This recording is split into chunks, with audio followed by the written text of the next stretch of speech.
আসসালামু আলাইকুম, স্বাগত জানাচ্ছি চ্যানেল আই সংবাদে আমি রিদিতা রেজা। শুরুতেই জানিয়ে দিচ্ছি গিয়ার সংবাদ শিরোনাম। আগের দিনের চেয়ে কম পরীক্ষায় বেশি মানুষের শরীরে করোনা শনাক্ত, নতুন আক্রান্ত 665 আর 24 ঘন্টায় মৃত্যু 2 জনের। পর্যায়ক্রমে সব শিল্প কারখানা খুলে দেওয়ার কথা জানালেন স্বাস্থ্যমন্ত্রী। শ্রমিকদের স্বাস্থ্য নিরাপত্তা নিশ্চিতে মালিক পক্ষকে নির্দেশ।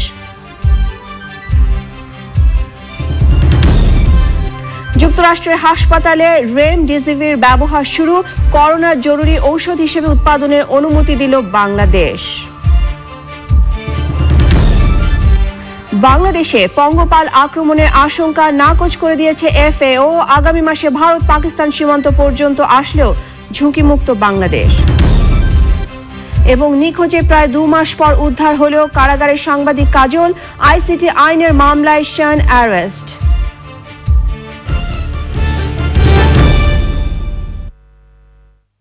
বিশেষ সংবাদে থাকছে।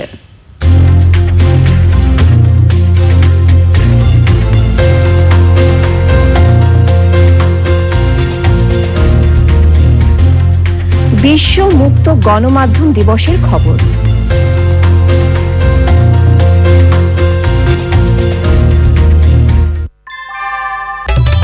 ঘরের চালের স্থায়ী সমাধান আনোয়ার সিমেন্ট শীট, সব সিজনেই ফিট।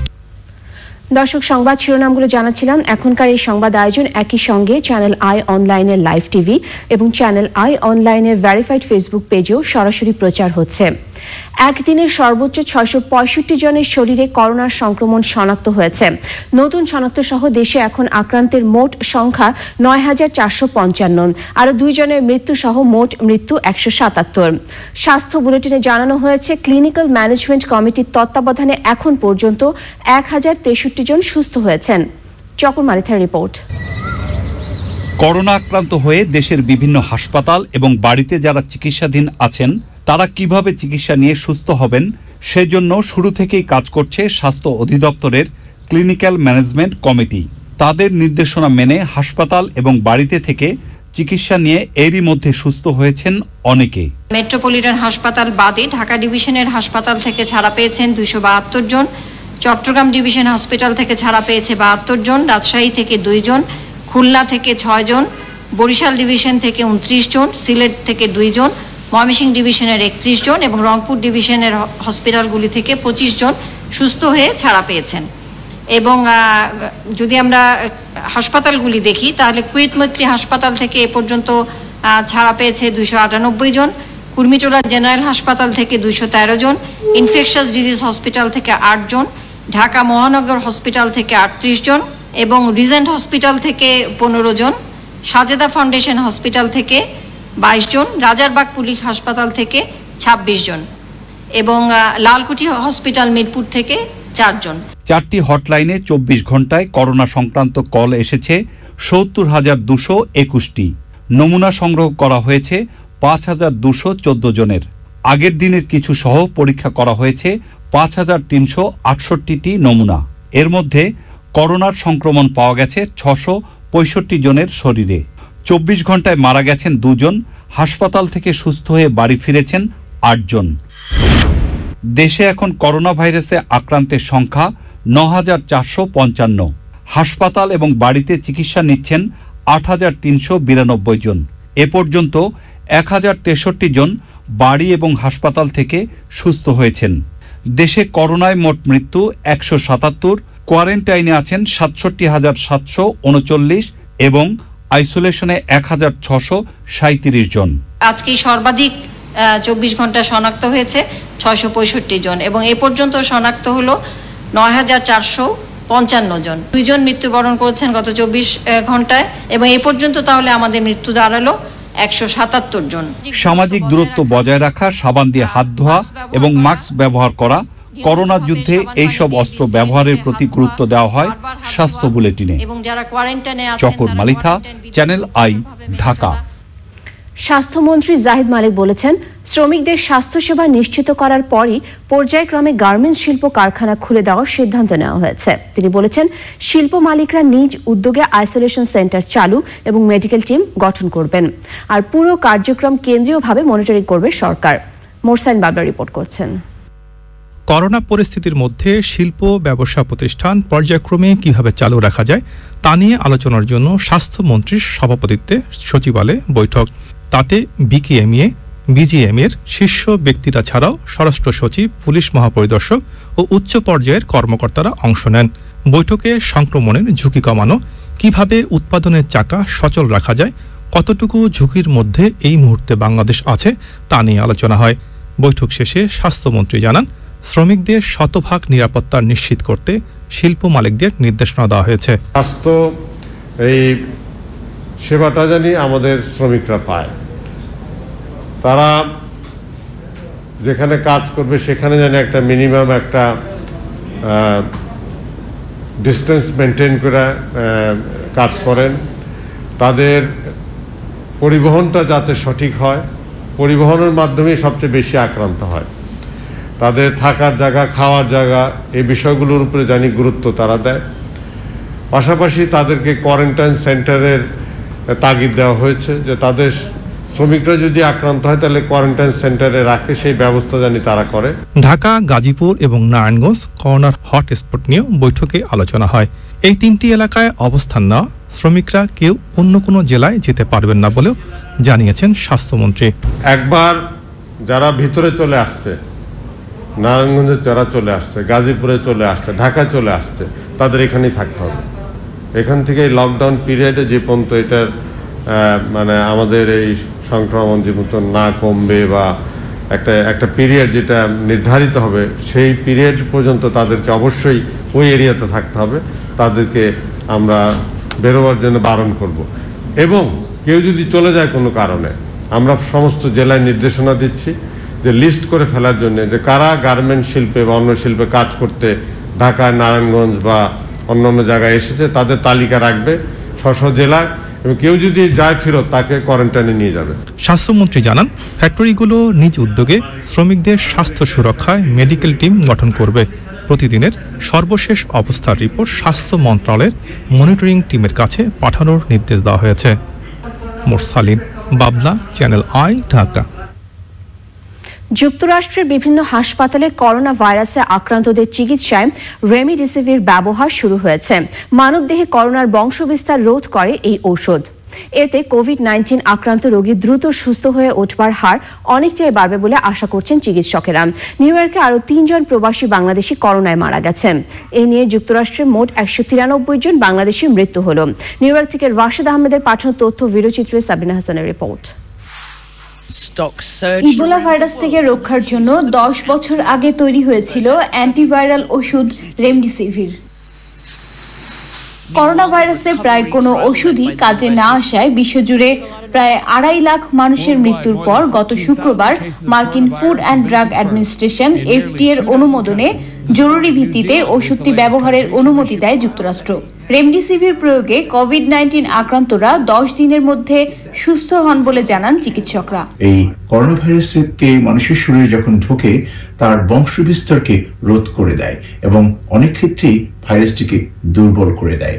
এবং ক্লিয়ার সায়েন্স এর এই রেমডিসিভির আমরা হসপিটালে এখন পাচ্ছি, আমেরিকান বিভিন্ন হসপিটালে, বিশেষ করে যারা হসপিটালাইজড রোগী, যারা অসুস্থ, বেশি অসুস্থ, তাদের ক্ষেত্রে এটি দেওয়া হচ্ছে এবং আশা করা হচ্ছে যে গিলিয়াড সায়েন্স এটি খুব শিগগিরই সারা বিশ্বে মানুষের মধ্যে ছড়িয়ে দিতে পারবে এবং অনেক ক্ষেত্রেই করোনার আতঙ্ক মানুষের মন থেকে দূরে সরে যাবে।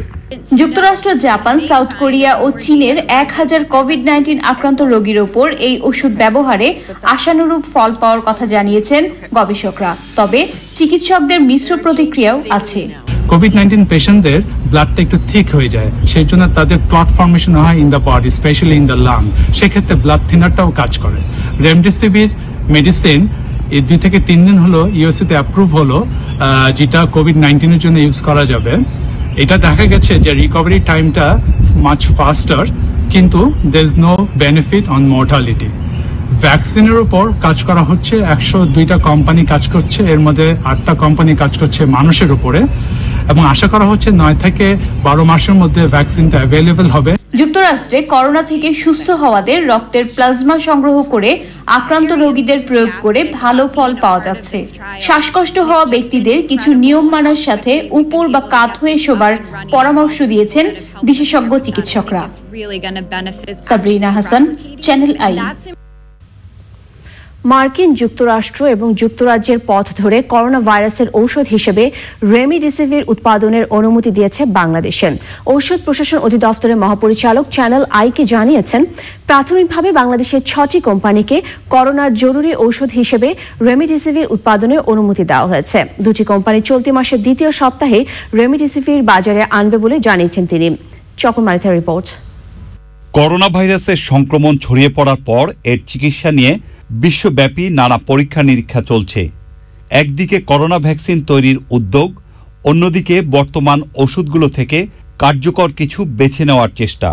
শুক্রবার প্রেসিডেন্ট ডোনাল্ড ট্রাম্প এবং বিশেষজ্ঞদের সাথে বৈঠকের পর কোভিড-19 জরুরিভিত্তিক চিকিৎসার জন্য রেমডিসিভির ব্যবহারের অনুমতি দেয় মার্কিন food and drug administration FDA। Remdesivir একটি অ্যান্টিভাইরাল ইনজেকশন যা ইবোলা রোগের চিকিৎসার জন্য তৈরি হয়েছিল। বর্তমানে করোনা চিকিৎসায় বিশ্বব্যাপী আলোচিত এই ঔষধ বাংলাদেশে তৈরির অনুমতি দিয়েছে ঔষধ প্রশাসন অধিদপ্তর। রেমডিসিভির মেডিসিনটা আসলে অধুনা এটি আমাদের FDA কর্তৃক এমার্জেন্সি ইউজ অথরাইজেশন এটি করা হয়েছে। তো আমরা আসলে আগে থেকে আমাদের প্রস্তুতি ছিল। এটি আসলে পুরাতন মেডিসিন, ইবোলাতে ব্যবহার হতো। তো আমাদের এটা ব্যবহার হতে পারে করোনাতেও, সেই ধরনের একটা অ্যাজাম্পশন আমাদের ছিল। তো সেই জন্য আমরা প্রস্তুতি নেই এবং আমাদের যে ম্যানুফ্যাকচারার আছে তাদের সঙ্গে আমাদের আলোচনা হয়। তো এখন আমাদের 6টা ম্যানুফ্যাকচারার আমাদের দেশে ফার্মাসিউটিক্যাল ম্যানুফ্যাকচারার আছে, 6 জনকে আমরা অনুমতি দিয়েছি প্রোডাকশনের জন্য। এই 6টা কোম্পানির মধ্যে আছে আপনার বেক্সিমকো, তারপরে Eskayef, Incepta, Square, then Healthcare and Beacon. মে মাসেই ইনজেকশন হিসেবে করোনা রোগীদের জন্য ঔষধটি বাজারে আসার কথা জানিয়েছেন মহাপরিচালক। এসকেপ এবং বেক্সিমকো ওনারা অনেকখানি এগিয়ে গিয়েছেন। আশা করা যায় যে এই মাসেরই ধরেন 20 তারিখের মধ্যে ইনশাআল্লাহ ওনারা প্রোডাকশনে চলে আসবেন। জুনের মধ্যে চলে আসবে অনেকেই। এখন পর্যন্ত যে মেডিসিনগুলো বলা হচ্ছে করোনার এগেনস্টে, তার মধ্যে এটি আসলে মোটামুটিভাবে একটা ট্রায়াল দ্বারা প্রমাণিত হয়েছে যে এর ইফেক্টিভনেস আছে করোনার এগেনস্টে। সেজন্য মনে করি যে এটা কন্ট্রিবিউট করতে পারবে। মার্কিন চিকিৎসকরা জানিয়েছেন, করোনা চিকিৎসায় আক্রান্তদের উপর যত আগে ওষুধটি ব্যবহার করা যায় ঠিক ততই এটি কার্যকর হয়। রেমডিসিভির গ্রহণকারীরা অন্যদের চেয়ে তুলনামূলক দ্রুত সুস্থ হন বলেও জানিয়েছেন চিকিৎসকরা। যেখানে লক্ষণ অনুযায়ী অন্য ওষুধ ব্যবহার করা রোগীদের সুস্থ হতে কমপক্ষে 15 দিন সময় লাগে, সেখানে রেমডিসিভির ব্যবহারকারীরা 11 দিনেই সুস্থ হয়ে উঠেছেন। কঠিন এ সময়ে অনেকে একে রবীন্দ্রনাথের ভাষায় বলছেন, হঠাৎ আলোর ঝলকানিতে ঝলমল করে চিত্ত। চকর মালিথা, চ্যানেল আই, ঢাকা। এবার অন্যান্য সংবাদ। বাংলাদেশে পঙ্গপাল আক্রমণের আশঙ্কা পুরোপুরি উড়িয়ে দিয়েছে জাতিসংঘের খাদ্য ও কৃষি সংস্থা এফএও সদর দপ্তরের senior locust forecasting officer Keith Cressman channel আইয়ের সঙ্গে একান্ত সাক্ষাতে বলেছেন, পঙ্গপাল আগামী জুন নাগাদ ভারত পাকিস্তান সীমান্ত পর্যন্ত আসতে পারে, তার বেশি নয়। আরো জানাচ্ছেন শাইখ সিরাজ। কিথ ক্রেসম্যান মরু অঞ্চলের পঙ্গপাল দমন ও পূর্বাভাস বিষয়ে এফএওর বিশেষ কমিশনপ্রাপ্ত বিশেষজ্ঞ। করোনা মহামারীর ভেতর বাংলাদেশে পঙ্গপাল আক্রমণের আশঙ্কা নিয়ে সরাসরি তার সঙ্গে যোগাযোগ করা হলে তিনি বলেন, বাংলাদেশে পঙ্গপাল আক্রমণের কোনো সম্ভাবনা নেই। Bangladesh is panicked, really panicked, with the fear of locusts entering the country. As a locust forecaster, what is your observation on this perspective? Yes, first of all, I want to clearly state that there's no reason to panic in Bangladesh about the arrival of desert locusts. And I repeat, they will not invade Bangladesh. Around June, they will move to the east, and they will only move to the border area of India and Pakistan. So only as far as western India in Rajasthan. কক্সবাজারের টেকনাফে দেখা দেয়া পোকাটির ছবি হৃদয় মাটিও মানুষ থেকে পাঠানো হয় তার কাছে। তার প্রাথমিক বক্তব্য সেটি পঙ্গপাল নয়, ঘাস ফড়িংয়ের একটি প্রজাতি। What we have heard though in the past few days, this past week, is that there may be presence of other types of grasshoppers or locusts in Bangladesh. The specimens that we saw, we're getting them confirmed at the moment, but it could perhaps be the yellow spiny bamboo locust. This is a locust pest that infested last year parts of Southeast Asia in the last couple of years. So it would not be very surprising that it could be in Bangladesh. Keith Cressman বলেন, বাংলাদেশের দুটি বিশেষ বৈশিষ্ট্য রয়েছে যা পঙ্গপালের জন্য পুরোপুরি প্রতিকূল। এই প্রতিকূলতা ভেদ করে কখনো পঙ্গপাল এখানে আসবে না। Why the locust will not move to Bangladesh? Why? For it is climatic. One, there has to be large enough numbers nearby, and there aren't. They're very far away. Number two, they only fly with the wind. So the wind has to be in the direction from where the locusts are to Bangladesh. They can't fly against the wind. It's not like a bird or something like that. And number three is the habitat, the topography, the environment.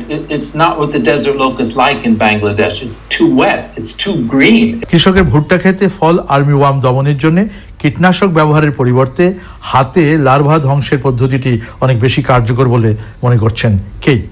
It's very clear that the spraying of pesticides does not work with the fall armyworm, because it burrows very deep inside the maize plant, and that plant protects it from the pesticides, so the pesticides don't reach the larvae. So, but there are other means that farmers can do to control, to manage the pest. And the most important is, as soon as planting, when the seeds germinate and when the plants come out at the two-leaf stage, the farmers should be checking the crops, the maize crops, for any eggs on those leaves. When you see the eggs, you smash them with your finger. And it doesn't cost any money. It's very safe. And in less than a second, you kill 200 armyworm. Shaikh Siraj, channel I. আবারও corona প্রসঙ্গ। বাংলাদেশে corona ভাইরাসে আক্রান্তদের বেশিরভাগই বাড়িতে চিকিৎসা নিয়ে সুস্থ হচ্ছেন। গুরুতর অসুস্থ যাদের হাসপাতালে নিতে হচ্ছে তাদের মধ্যেও সুস্থ হচ্ছেন অনেকে। সংবাদে এ পর্যায়ে করোনা থেকে সুস্থ হওয়া মানুষদের কথা জানাচ্ছেন Masud Shakil. Doctor Abu Faisal Mohammad Jahangir Alam Mirpur delta medical college হাসপাতালের মেডিকেল অফিসার। গত 18 মার্চ একজন রোগীর সংস্পর্শে কোভিড-19 ভাইরাসে আক্রান্ত হলে তিনি 22 মার্চ কুয়েত মৈত্রী হাসপাতালে ভর্তি হয়েছিলেন। দীর্ঘ 21 দিন হাসপাতালে চিকিৎসা শেষে গত 12 এপ্রিল আপনাদের দোয়ায় এবং আল্লাহ তাআলার অশেষ রহমতে সুস্থ হয়ে বাসায় ফিরে আসি। আমি ধন্যবাদ এবং কৃতজ্ঞতা জানাই কুয়েত বাংলাদেশ মৈত্রী হাসপাতালের সকল চিকিৎসক, নার্স এবং অন্যান্য স্টাফদেরকে যারা আমাকে সেবা দিয়েছেন। 12 এপ্রিল তিনি পুরোপুরি সুস্থ হয়ে বাসায় ফেরেন। গতকাল শনিবার 2 মে তিনি কোয়ারেন্টাইন শেষে আবার হাসপাতালে রোগী দেখা শুরু করেছেন। আমি যখন হাসপাতালে ভর্তি ছিলাম তখন আমি দেখেছি করোনা আক্রান্ত মায়ের সেবা করার জন্য ছেলে করোনা নেগেটিভ হওয়া সত্ত্বেও নিজের জীবনের ঝুঁকি নিয়ে হাসপাতালে থেকে মাকে সেবা দিয়েছেন। আমি এও দেখেছি বাবা কিভাবে করোনা পজিটিভ বাচ্চাকে বুকে আঁকড়ে ধরে রেখেছেন। তার প্রত্যাশা সবার সম্মিলিত প্রয়াসে, আত্মবিশ্বাস আর ভালোবাসায় করোনা ভাইরাসকে জয় করবে Bangladesh. Masrur Shakil, channel I, Dhaka. Corona ভাইরাসে আক্রান্ত হয়ে থাকতে পারেন এমন সন্দেহ হলেও অনেকে পরীক্ষা করানোর সুযোগ পাচ্ছেন না। আবার করোনা শনাক্ত হবার পর বাড়িতে থেকে চিকিৎসা নিয়ে সুস্থ হওয়া অনেকে পুরো পরীক্ষার সুযোগ পাচ্ছেন না, যে কারণে তারা ভাইরাস মুক্ত কিনা বুঝতে পারছেন না। এ পর্যায়ে শুনবো তাদের কথা। গত শুক্রবারে আমি আইএডিসিআর থেকে আমার ব্লাড স্যাম্পল এসে নিয়ে যায়, কিন্তু আজকে এখন পর্যন্ত আমার ফলাফলকে আমি জানি না। আমাদের অন্যান্য সহকর্মীরাও বিভিন্ন সিমটমে ভুগছেন, কারো গলা ব্যথা, কারো কাশি, কারো সর্দি, কারো আবার পাতলা পায়খানা হচ্ছে। তারা বারবার করে আইএডিসিআরকে নক করছেন টেস্ট করানোর জন্য, কিন্তু আইএডিসিআর থেকে বলা হচ্ছে আরও 2 দিন 4 দিন পরে টেস্ট করতে হবে, টেস্ট স্যাম্পল নিয়ে যাবে বাসা থেকে। এই অবস্থায় বঙ্গবন্ধু শেখ মুজিব মেডিকেল বিশ্ববিদ্যালয়ের লাইনে দাঁড়িয়ে টেস্ট করাটাও আমাদের জন্য খুবই ঝুঁকিপূর্ণ। আমরা বুঝতে পারছি না আমরা কোথায় যাব, কার কাছে যাব, কোথায় গেলে এর সমাধান পাওয়া যাবে। সর্বশেষ দর্শক, এবারে গার্ডিয়ান লাইফ ইন্স্যুরেন্স করোনা সর্বশেষ।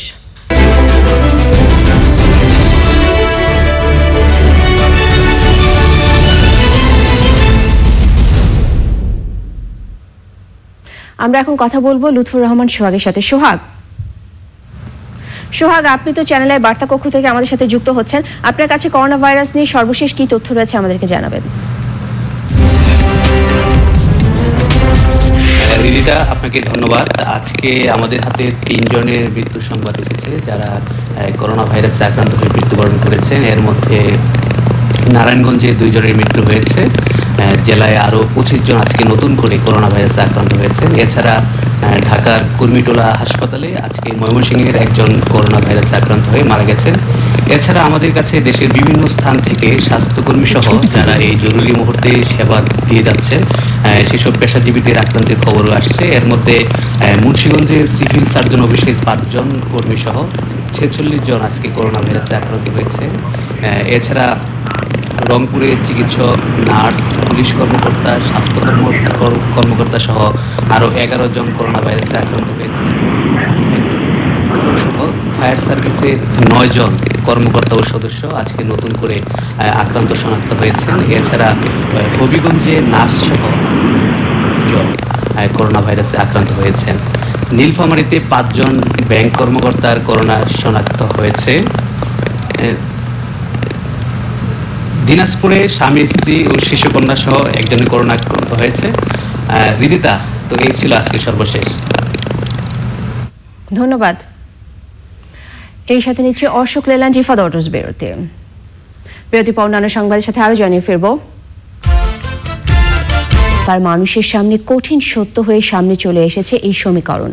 করোনার ভয়ে ঘরে থাকা আর ক্ষুধার জ্বালা মেটানোর বাস্তবতা এই প্যাঁচে পড়ে আস্তে আস্তে মুখর হয়ে উঠছে রাজধানী। রাস্তায় যান চলাচল বেড়েছে।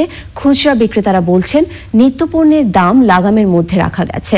বাজারের চেয়ে বেশ কম দাম টিসিবির কয়েকটি পণ্যে স্বস্তি সীমিত আয়ের মানুষের। পরিমাণ বাড়ানোর দাবি তাদের। রেজভিন হাউসের রিপোর্ট। আর বাইরে নাহলে তো কিছু খাইতে পারি না, খোলা পানি না, কেমনে চলবো? বাধ্য মতন চলা লাগে। করোনার আগে আল্লাহ রহমত 500, 600, 700 টাকা হইতো, এখন তো 1 টাকা হয় না। এই যে 20 টাকা খেয়ে মারছি সকাল থেকে। এখন তো সরকার কয় ঘরে থাকো, ঘরে থাকো। ঘরে থাকবো কেমনে? ঘরে তো পেট চলবো না। চলবো পেট? কেউ তো খাইতে দেবো না। সামাজিক দূরত্ব বলেন আর লকডাউন বলেন, দিন আনে দিন খায় এমন অসংখ্য মানুষের কাছে জীবনের চেয়ে জীবিকার দাম মোটেও কম না। পরিবার সদস্যদের ক্ষুধাতুর মুখ, করোনাকালের জীবনযাপনের হিসাব নিকাশ অন্যরকম করে দিয়েছে শ্রমজীবী এসব মানুষের। আইনশৃঙ্খলা বাহিনীর তৎপরতায় কেউ কেউ ঘরে থাকছেন ঠিকই, তবে তা আর কতদিন? আর ঘরে থাকলেও নিত্যপণ্যের চাহিদাগুলোকে তো না বলা যাচ্ছে না। সোশ্যাল ডিস্টেন্স যেটা মেনটেন করার কথা, আমরা নিজেরাই পারি না। আমি অন্যের দোষ দিব কীভাবে? সম্ভব মার্কেটে সম্ভব না, মার্কেটে সম্ভব না। এই যে আপনি দেখেন, এটা ভিতরে ছিল, বাইরে দিয়েছে। What is the difference? আমরাও যাইতেছেন 1 কেজি কিনতে, আমিও যাইতেছি, সাইমেলটেনিয়াসলি যাচ্ছি। সুতরাং এখন এটা সলিউশন কি আমি জানি না। রাস্তায় মানুষ এবং যান চলাচল যথেষ্ট বেড়েছে। পণ্য পরিবহন সহজ হওয়ায় বাজারে স্বস্তি ফিরতে শুরু করেছে। কমছে দাম, 350 টাকা হয়েছিল, এখন আজকে কত ব্যস্ত? আজকে ব্যস্ত আছে 180 টাকা। এটা কি দেশি আদা না চাইনিজ? চাইনিজ না, মালের দাম অনেকটা আরো কমছে। আপনার শসা এখন থেকে 40 টাকা, লেবুর দাম আগে অর্ধেক দাম হচ্ছে 50 টাকা, হাইলি টরম 30 টাকা, 40 টাকা, পটল 50 টাকা, উস্তা 50 টাকা। আমার বেগুন হলো 70, একটু ভালো কোয়ালিটি, যেটা 1 নম্বর ভালো কোয়ালিটি, এটা একটু 80 টাকা বেচা হয়, 70, 80। তারপর চিচিঙ্গা 50 টাকা। মানে বাজার নিয়ন্ত্রণে আছে আল্লাহর রহমতে। সীমিত আয়ের মানুষের জন্য সরকারের নানা উদ্যোগের একটি টিসিবির পণ্য বিক্রি। ডাইল মনে করেন দোকানে বেচে 120 টাকা করে, এখানে বেচে 50 টাকা করে, তাহলে 70 টাকা ডিফারেন্স। তেল মনে করেন 120 টাকা, 520 টাকা বেচে, এখানে 400 টাকা বেচে, তাহলে 120 টাকা ডিফারেন্স। মানে এখানে লাভ। চিনি বেচে 70 টাকা, এখানে বেচে 50 টাকা। খেজুর পাচ্ছে না তা না, খেজুর 80 কেজি দেয়, তো প্রথম 80 জন পায় আর কি। 1 কেজি করে খেজুর দিয়ে আমরা প্রথম 80 জন পেয়ে যায়। চিনি 1000 কেজি, আর ছোলা দিয়ে হচ্ছে 800 কেজি, ছোলা 800 কেজি দেই, আর ডাল 200 কেজি। তো ডালটা খেজুরটা একটু তাড়াতাড়ি শেষ হয়ে যায়, যার কারণে লোকজন বলে যে আমরা পাচ্ছি না। ডিলাররা বলছেন টিসিবি তাদের সরবরাহ বাড়ালে ক্রেতার চাহিদা মেটাতে প্রস্তুত তারা। রিজমিনা ওয়াজ, চ্যানেল আই, ঢাকা। বিভিন্ন জটিলতা নিয়ে রাজধানীর একটি বেসরকারি হাসপাতালে চিকিৎসাধীন জাতীয় অধ্যাপক প্রফেসর আনিসুজ্জামানের শারীরিক অবস্থার কিছুটা উন্নতি হয়েছে। প্রধানমন্ত্রীর ব্যক্তিগত চিকিৎসক প্রফেসর ডাক্তার ABM আব্দুল্লাহ প্রতিদিন প্রফেসর আনিসুজ্জামানকে দেখতে হাসপাতালে যান। চ্যানেল আয়ের কাছে ডাক্তার আব্দুল্লাহ জানিয়েছেন, প্রফেসর আনিসুজ্জামান ধীরে ধীরে সুস্থ হয়ে উঠছেন। কিছুটা স্টেবল আছে, অনেকগুলো রোগ তো তার, হার্টের রোগ, কিডনির রোগ, পার্কিনসনিজম, তবে তার তো যে পিঠে অপারেশন হয়েছিল ওইটা, তারপরে তখন প্রস্টেট অনেকগুলো সমস্যা, তো ব্রেনে বোধহয় একটা ছোটখাটো স্ট্রোকও করছে। এই মুহূর্তে ওনার অবস্থাটা কি? এই মুহূর্তে কিছুটা স্টেবল আছে, এখন সকাল দেখে আসছি অনেকটা কিছুটা উন্নতি হয়েছে। উনি কি আপনার সাথে কথা বলেছেন? হ্যাঁ, বাড়ি যাওয়ার জন্য ব্যস্ত, এই সালাম টালাম দিলে জবাব দেয়, কথাবার্তা বলে ভালোই। এবার সামিট আন্তর্জাতিক সংবাদ।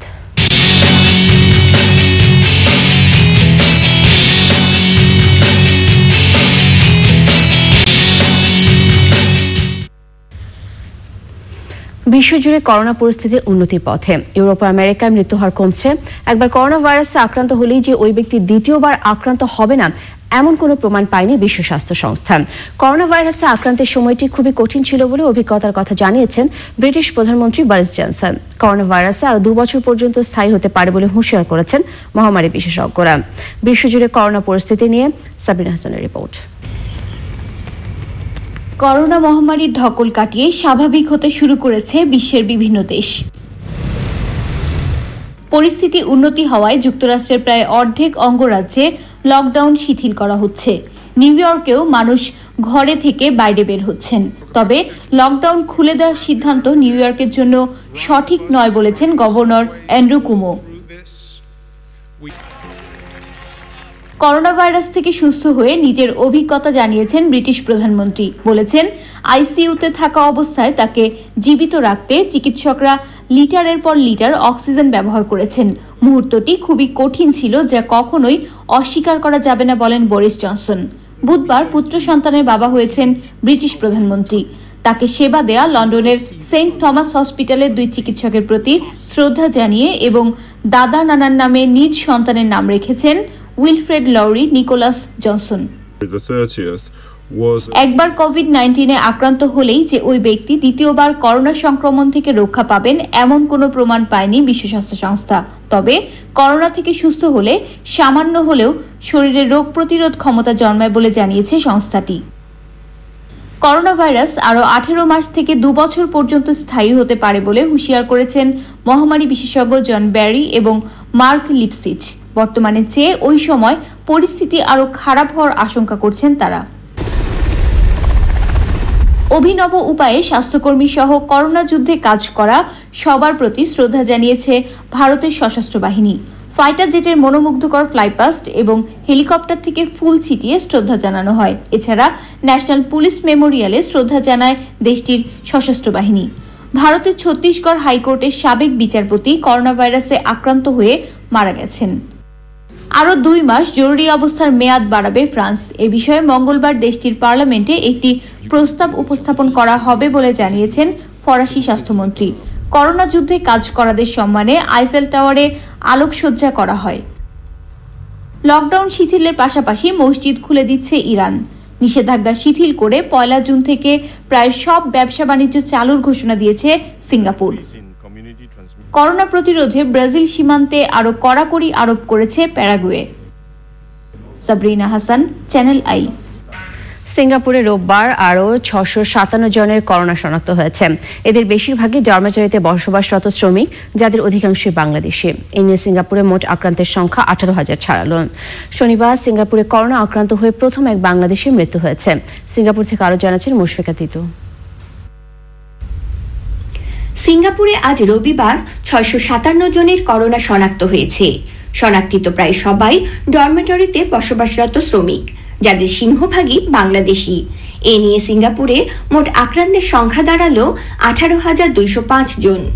এর মধ্যে সুস্থ হয়েছেন 1,347 জন এবং আইসিইউতে রয়েছে 24 জন।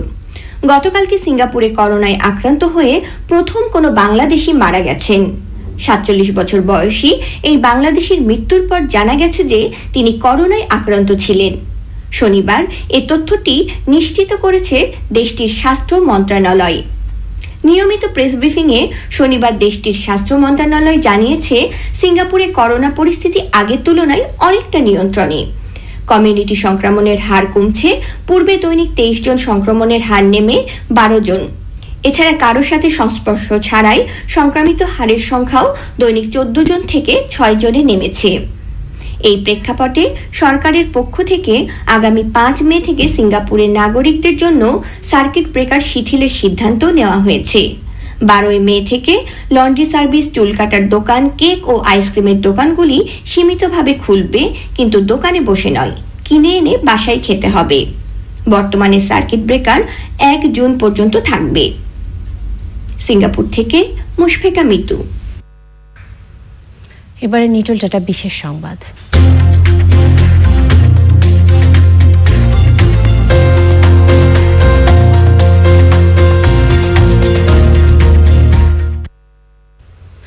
বিশ্ব মুক্ত গণমাধ্যম দিবস আজ।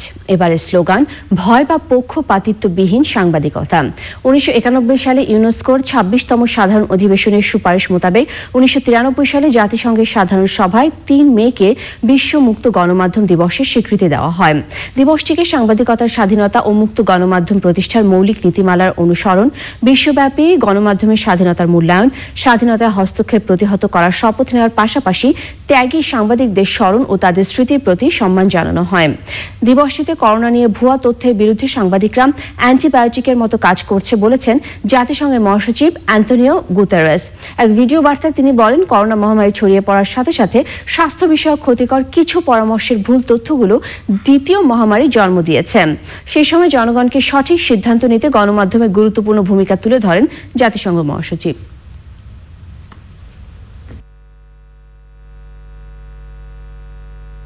Journalists and media workers are crucial to helping us make informed decisions. As the world fights the COVID-19 pandemic, those decisions can make the difference between life and death. On World Press Freedom Day, we call on governments and others to guarantee that journalists can do their jobs throughout the COVID-19 pandemic and beyond. As the pandemic spreads, it has also given rise to a second pandemic of misinformation, from harmful health advice to wild conspiracy theories. The press provides the antidote: verified, scientific, fact-based news and analysis. But since the pandemic began, many journalists are being subjected to increased restrictions and punishments simply for doing their jobs. Temporary constraints on freedom of movement are essential to beat COVID-19, but they must not be abused as an excuse to crack down on journalists' ability to do their work. Today, we thank the media for providing facts and analysis, for holding leaders in every sector accountable, and for speaking truth to power. We particularly recognize those who are playing a life-saving role reporting on public health. And we call on governments to protect media workers and to strengthen and maintain press freedom, which is essential for a future of peace, justice and human rights for all. এবারে কৃষি সংবাদ।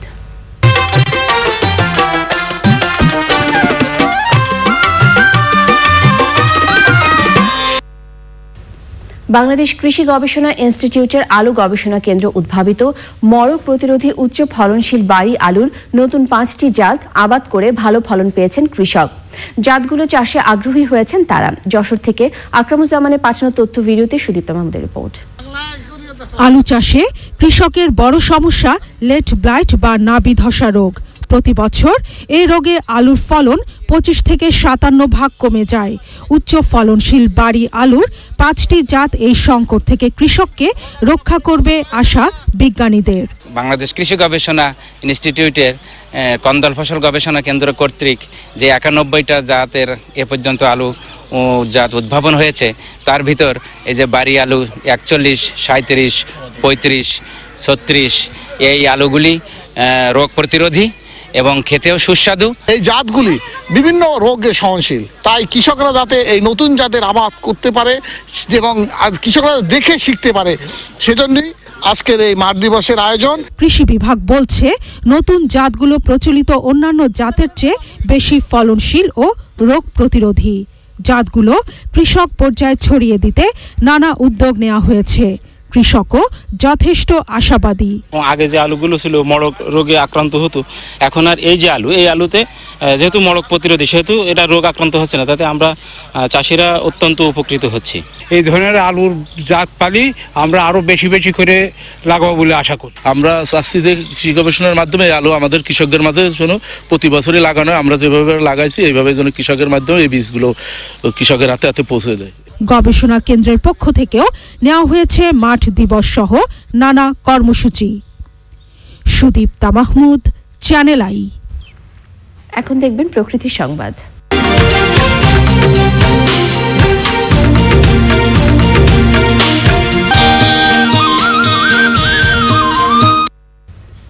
টাঙ্গাইলে সরকারি নিয়ম নীতি উপেক্ষা করে চলছে শতাধিক ইটের ভাটা।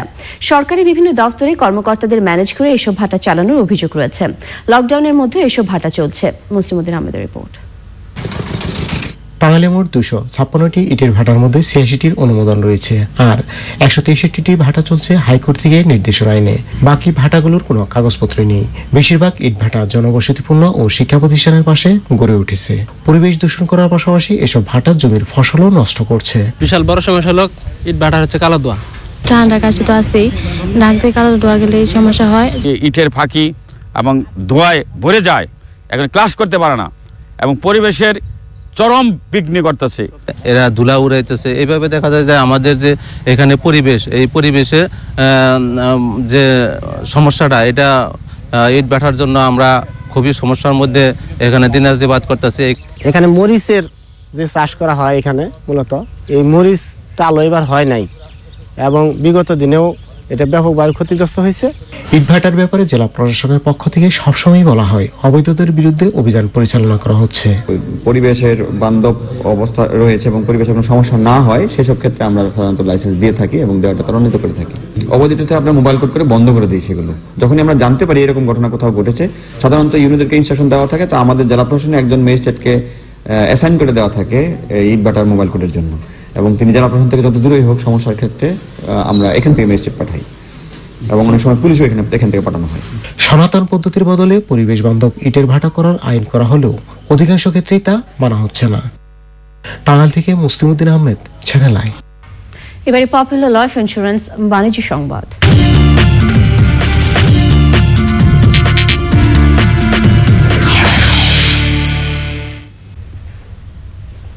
2005 সালে 2 দফায় ছাতক গ্যাস ক্ষেত্রে বিস্ফোরণের জন্য কানাডিয়া কোম্পানি নাইকোকে দায়ী করে রায় দিয়েছে আন্তর্জাতিক সালিসি আদালত। এর রায়ের ফলে ছাতক গ্যাস ক্ষেত্রে গ্যাস সহ পরিবেশ ও মানুষের স্বাস্থ্যগত যে ক্ষতি হয়েছে তার ক্ষতিপূরণ দিতে হবে নাইকোকে। রায়ে বলা হয়েছে আন্তর্জাতিক মান অনুযায়ী কাজ না করায় বিস্ফোরণের ঘটনা ঘটেছে। রায়ের ফলে ছাতক গ্যাস ক্ষেত্রের এখন পূর্ণ মালিকানা পেল বাংলাদেশ সরকার। বিদ্যুৎ, জ্বালানি ও খনিজ সম্পদ প্রতিমন্ত্রী নসরুল হামিদ বলেছেন, ক্ষতির পরিমাণ মূল্যায়ন করে ক্ষতিপূরণের জন্য আবেদন করা হবে। এখন আমরা আরো ডেপথে যাব এবং ডেপথে গিয়ে আমরা পরিবেশের উপর দীর্ঘমেয়াদী যে ক্ষতিগ্রস্তটা হবে এবং যা হয়ে আসছে 10 বছরে তো অনেক জায়গায় অনেক ডেটা রাখা হয় নাই। ডেটাগুলো আমরা যেহেতু 16 সালের পরের থেকে হয়তো কিছু কিছু ডেটা আমাদের আছে, কিন্তু তার আগে ডেটা ওরকম ভাবে রাখা হয় নাই। তো এই ডেটাগুলো নিয়ে আমরা হয়তো আমরা এক্সিডে আবার ফিরে আমরা দাবি করবো। অশোক লেলাঞ্জি ফাদাউটস বিরতি নিচ্ছে, ফিরে এসে যা দেখবেন। করোনা ভাইরাসে আক্রান্ত জার্মান ফুটবল ক্লাব কোলনের 3 ফুটবলার, ইটালি ও স্পেনের দলগুলোর অনুশীলন প্রস্তুতি।